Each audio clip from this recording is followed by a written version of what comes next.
नमस्कार, मैं हूं विनय के पाठक और वीकेपी न्यूज में आपका एक बार फिर स्वागत है। आज हम बात करेंगे दिल्ली में शुरू हो रहे ऑपरेशन कट्टर बेईमान की। आज हम बताएंगे कि देश के तमाम बड़े नेताओं के भ्रष्टाचार का सबूत अपनी जेब में रखने का दावा करने वाले कुछ सो कॉल्ड पढ़े लिखे नेताओं ने खुद किस तरह करप्शन के नए नए रिकॉर्ड कायम किए और अपने झूठे प्रपंच के कारण मिले प्रचंड बहुमत की आड़ में कैसे खुद को बचाते रहे। आज आपको यह भी बताऊंगा कि अब जबकि ऑपरेशन कट्टर बेईमान शुरू हो रहा है तो अपनी चमड़ी बचाने के लिए और जनता का ध्यान दूसरी ओर भटकाने के लिए ये महा झूठे लोग किस तरह से नया स्वांग रचने में जुट गए हैं।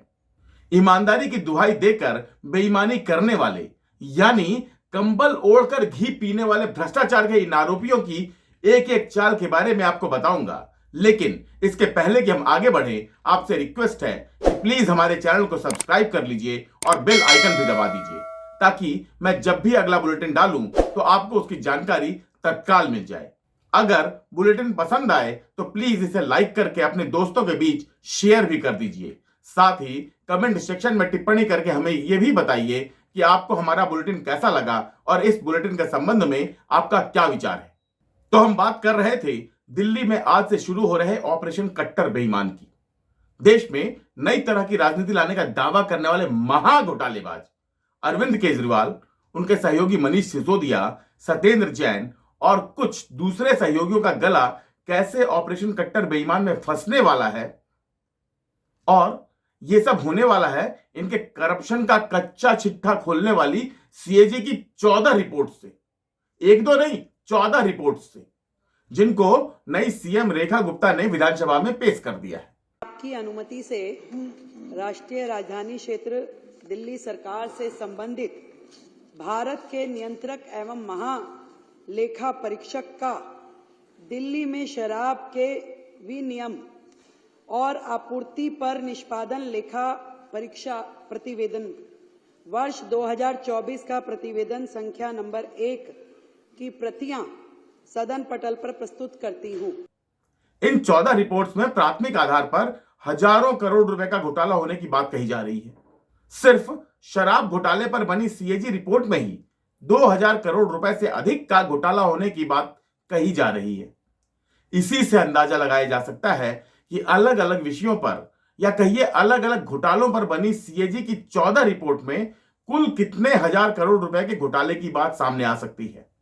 लेकिन सीएजी रिपोर्ट के बारे में बताने से पहले मैं आपको बता दूं कि भ्रष्टाचार के दलदल में अपना गला फंसता देखकर इन लोगों ने किस तरह से इशू को डाइवर्ट करने की कोशिश शुरू कर दी है। पहले आपको बताते हैं कि कई घोटालों के आरोपी कैसे इशू को भटकाने की कोशिश में लगे हैं जिससे कि उनकी जान बच सके। सबसे पहले इसकी शुरुआत की आतिशी मार्लेना ने। पहचानते हैं ना इनको? ये है अरविंद केजरीवाल की खड़ाऊ मुख्यमंत्री। तो सबसे पहले 22 फरवरी को इन्होंने पीएम मोदी की चुनावी गारंटी महिला सम्मान योजना के तहत 2500 रुपए देने की मांग को उठाने की कोशिश की। ध्यान दीजिए, दिल्ली के विधायकों ने 24 फरवरी को ही शपथ ली है। दिल्ली सरकार के मुख्यमंत्री रेखा गुप्ता और उनके सहयोगियों ने भी इसके 4 दिन पहले 20 फरवरी को ही पद की शपथ ली है। राज्य की सरकार ने अभी तक ढंग से कामकाज की शुरुआत भी नहीं की है। लेकिन आतिशी मार्लेना को 2 दिन में ही महिलाओं को 2500 रुपए दिलवाने की हड़बड़ी लग गई। अब कोई इनसे पूछे कि पिछले साल के बजट में इनकी सरकार ने भी तो दिल्ली की महिलाओं को पैसे देने का वादा किया था कि नहीं? याद है ना? लेकिन दिल्ली की महिलाएं तो पैसे का इंतजार ही करती रह गई। दिल्ली की तो छोड़िए, पंजाब में भी इनकी ही पार्टी ने महिलाओं को 1000 रुपया महीना देने का वादा करके चुनाव जीता था और सरकार बनाई थी। लेकिन 3 साल बाद भी वहां की महिलाओं को 1000 रुपए तो दूर, अभी तक आम आदमी पार्टी की सरकार ने फूटी कौड़ी भी नहीं दी है। मतलब आम आदमी पार्टी को अपनी सरकार में तो महिलाओं को पैसा देने की याद नहीं आती। दोगलई की हद तो यह है कि दिल्ली में सरकार ने अभी ढंग से काम शुरू भी नहीं किया है और उसके पहले ही आतिशी मार्लेना 2500 रुपए का डंडा लेकर खड़ी हो गई है। इतना ही नहीं, आतिशी की सरकार में मंत्री रहे सौरभ भारद्वाज ने भी 23 फरवरी को सोशल मीडिया अकाउंट पर एक वीडियो जारी करके कहा कि दिल्ली वालों के साथ धोखा हो गया। धोखा हो गया दोस्तों, हम सब के साथ धोखा हो गया। पूरी दिल्ली के साथ धोखा हो गया। और हम तो बहुत दिनों से कहते थे कि ये धोखा देंगे। 2500 रुपये महीना देने की बात एक धोखा थी।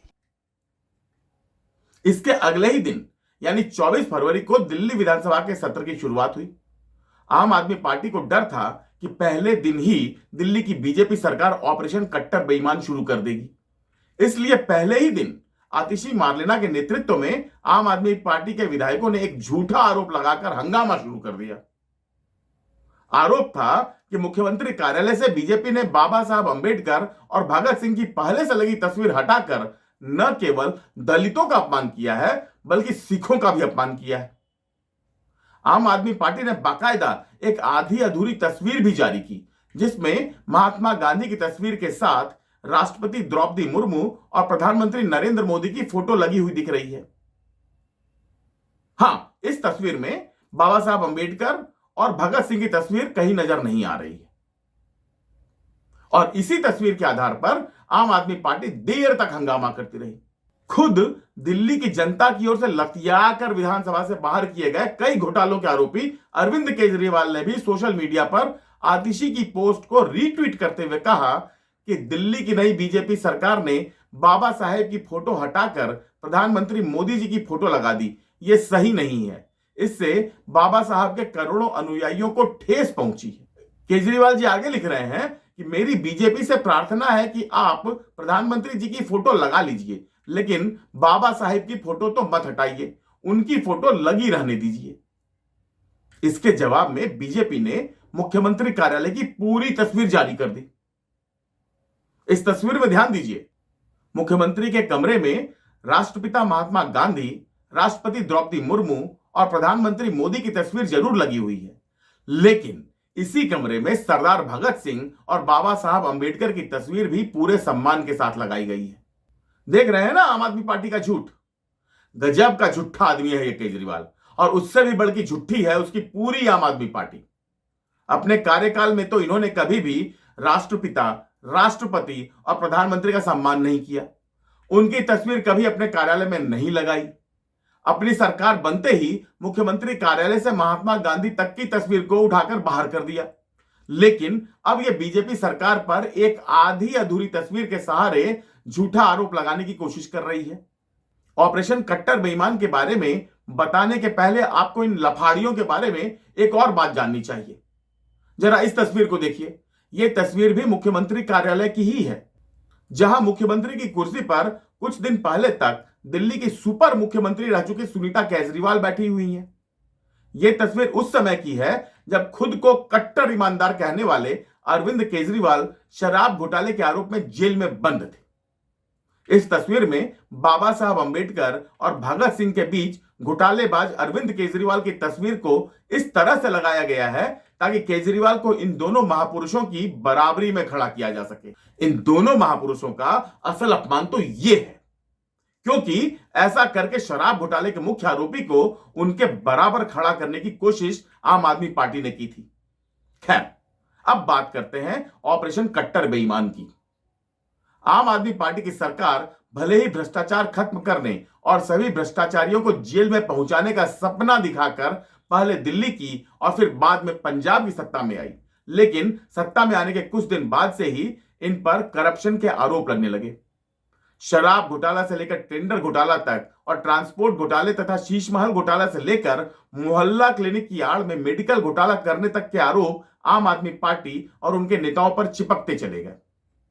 आपको तो मालूम ही होगा कि दूसरे राज्यों की तरह दिल्ली में भी सरकारी खर्च की सीएजी जांच होती है।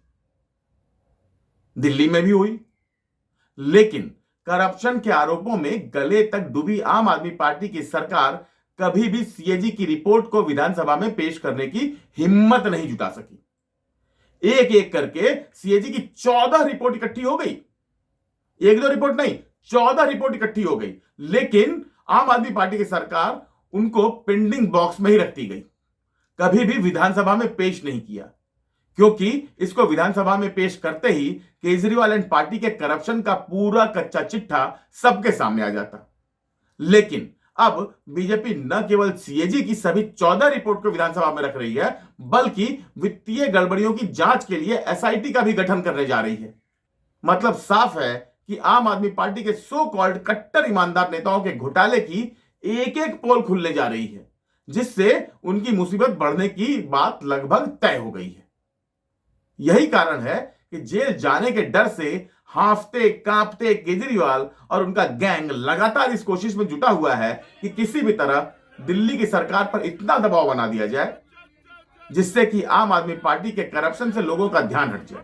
इसीलिए बीजेपी की सरकार बने अभी 4 दिन भी नहीं हुआ है, लेकिन आम आदमी पार्टी कभी 2500 रुपए का बात उठा रही है, तो कभी मुख्यमंत्री कार्यालय से बाबा साहब अंबेडकर और भगत सिंह की तस्वीर को हटाने का मुद्दा बना रही है। ऐसा करने का उसका सिर्फ एक उद्देश्य है कि सरकार दबाव में आ जाए और दिल्ली की जनता का ध्यान उनके करप्शन से हट जाए। समझ गए ना बात?